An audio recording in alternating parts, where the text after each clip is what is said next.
Certified steelworkers gather most mornings at this suburban San Diego Union Hall looking for work. Dispatcher Cesar Cabrera helps some of them find it. All right, guys, I have shelf steel looking for 3 guys to go to Camp Pendleton just before tomorrow, 7 a.m. I need 2 connectors and 1 ground man. Mark Jacobs got one of those jobs. He was just laid off from steady work on another local construction project. Jacobs would love to be working 40 hours a week. It's hard. It's a struggle. I'm married. I have 3 children.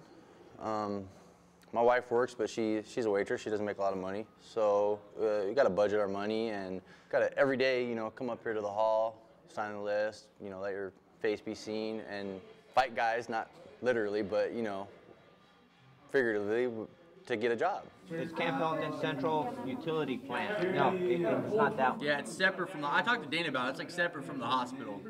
Iron Workers Local 229 has about 1,200 members. Nearly 100 are actively seeking work.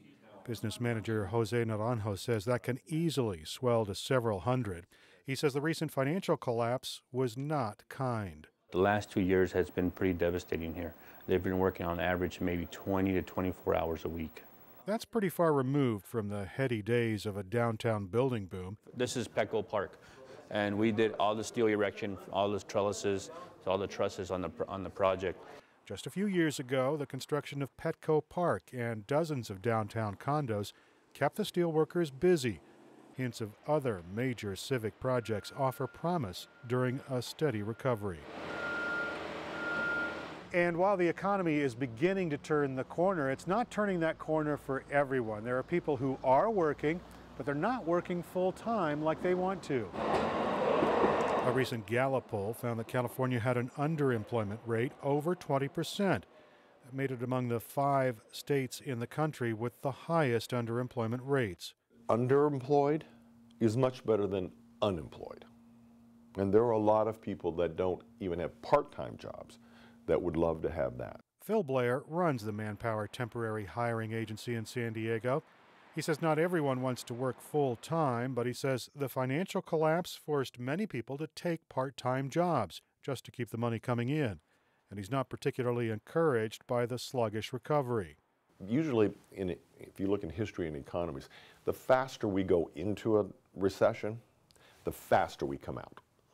And this one we went into very fast, and we're coming out of very slow. We're seeing significant systemic change in the way that employment is being handled. Companies made cuts to save cash during the downturn. They developed efficiencies, and many don't plan to hire those people back. It also doesn't help that some of the region's industries rely on a part-time workforce. Here in San Diego, it's also probably a little bit of a problem, and it's more accentuated, primarily because we have such a large visitor industry here that employs a lot of people part-time.